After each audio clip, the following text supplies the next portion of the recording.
نبی نے فرمایا جس عورت نے 5 نمازیں پڑھی، رمضان کے روزے رکھے، خامد کی اطاعت کی اور بدکاری نہ کی، عزت میں خیانت نہ کی، تو جب وہ آئے گی تو جنت کے 8 دروازے کھل جائیں گے۔ اللہ فرمائے گا جدھر سے چاہ چلی جا، جنت تیرے لیے ساری حلال ہے۔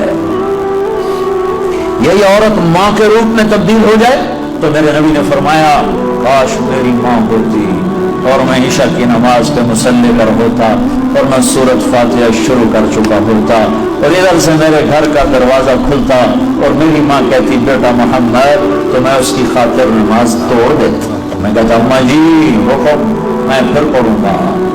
آپ نے فرمایا میں جنت میں گیا تو میں نے قرآن کی تلاوت سنی، میں نے پوچھا یہ کون تلاوت کر رہا ہے؟ مجھے کہا گیا یا رسول اللہ یہ حارثہ بن نعمان ہے۔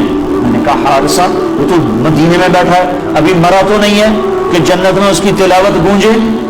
تو ان فرشتوں نے کہا یا رسول اللہ ماں کی ایسی خدمت کی ہے کہ اللہ نے خوش ہو کر حکم دیا ہے حارثہ جب قرآن پڑھے ساری جنت کو سناؤ۔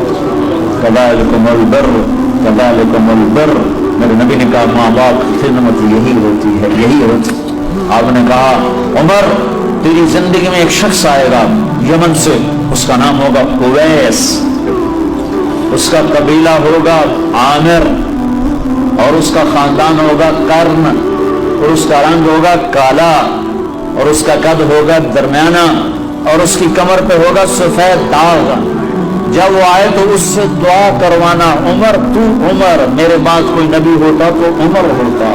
اور نبی کے دائیں طرف عمر کی قبر ہے، بائیں طرف یہ نقشہ ہے قبروں کا ایک قول کے مطابق کہ درمیان میں اللہ کے رسول ہیں، سیدھے ہاتھ ابو بکر، الٹے ہاتھ عمر، اور ایک قول یہ ہے یہ اللہ کے رسول، یہ ابو بکر اور یہ عمر، اس طرح کر کے، اور ایک قول یہ ہے، ایک قول یہ ہے اس طرح۔ یہ میرے نبی کی قبر، پاؤں کے ساتھ ابو بکر کا سر، پھر ابو بکر کے سر کے ساتھ پاؤں کے ساتھ عمر کا سر، یہ 3 قبریں ہیں، یا یہ ہے۔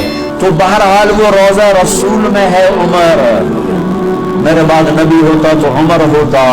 اور آپ مسجد میں داخل ہوئے، آپ کے ادھر ابو بکر تھے ادھر عمر تھے، تو آپ نے دونوں کے ہاتھ پکڑ لیے اور آپ نے کہا دیکھو دیکھو مجھے دیکھو، قیامت کے دن میں ایسے اٹھایا جاؤں گا کہ ادھر میرے ابو بکر ہوگا اور ادھر میرے عمر ہوگا۔ اسے کہا جا رہا عمر اویس سے دعا کروانا۔ یا رسول اللہ وہ اویس سے کیوں کرواؤں؟ کہ اس نے ماں کی ایسی خدمت کی ہے، جب وہ ہاتھ اٹھاتا ہے تو اللہ اس کے ہاتھ خالی نہیں لوٹاتا۔ تمہاری مائیں ذلیل ہوتی پھرتی ہیں اور تم یہاں جانتے بھی نہیں ماں ہوتی کیا ہے، یہاں تو سب کراؤن جانتے ہیں، کراؤن۔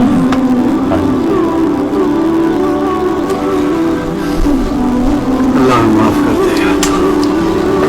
حضرت عمر کا زمانہ آ گیا، ہر سال حج کرتے تھے، ہر سال حج میں اعلان کرتے، کوئی اویس بنی عامر کوئی بھی نہیں ہوتا تھا۔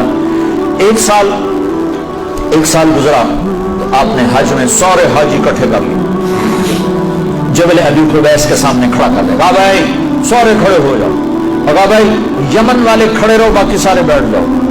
تو یمن والے کھڑے، ہاں بھائی سارے یمن والے بیٹھ جاؤ، بنو عامر کھڑے رہو، تو بنو عامر کھڑے ہو گئے۔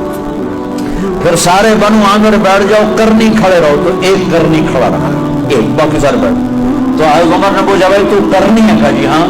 کہا تو اویس کو جانتا؟ جی جانتا، میرا سگا بھتیجا، میرے سگے بھائی کا بیٹا، پر وہ تو پاگل سا ہے، آپ اس کا کیوں پوچھ رہے ہیں؟ تو حضرت عمر رونے لگے، کہنے لگے پاگل وہ نہیں تو ہے، یہ بتا وہ حج میں آیا ہے؟ کہا جی آیا ہے۔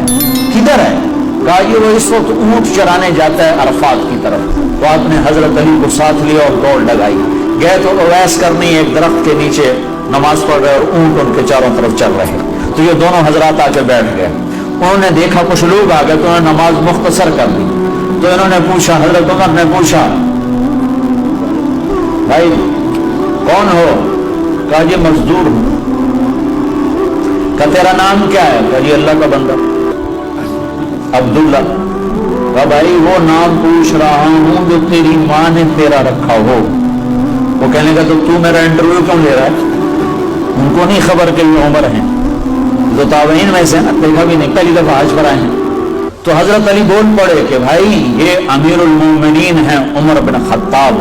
سے کانپ گئے، کہنے میں معافی چاہتا ہوں، میں نے آپ کو نہیں پہچانا، میں آپ کو بھی سلام پیش کرتا ہوں اور آپ کو بھی سلام پیش کرتا ہوں، میرا نام میری ماں نے اویس رکھا ہے۔ تو عمر نے کہا کپڑا ہٹاؤ اپنی کمر سے، تو ان سے کمر سے کپڑا ہٹایا تو سفید نشان تھا، تو کہا ہاتھ اٹھا اور ہم دونوں کے لیے دعا کر۔ وہ رونے لگے، کہا میں آپ تو میں تو آپ قدموں کی خاک نہیں، میں آپ کے لیے کیسے دعا کروں؟ کرنی پڑے گی۔ ہمارے نبی نے ہمیں کہا تھا کہ تیری ماں کی خدمت نے تجھے وہاں تک پہنچا دیا ہے کہ تو یوں کرتا ہے تو اللہ لبیک کہتا ہے۔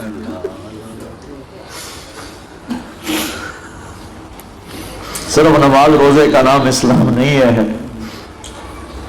اور بھی دکھ ہیں زمانے میں محبت کے سوا، راحت اور بھی ہیں وصل کی راحت کے سوا۔ اخلاق کا بہت بڑا باب ہے جس کو امت نے بھلا کے رکھ دیا ہے۔ انسانی حقوق تو پائمال ہو گئے، تباہ ہو گئے۔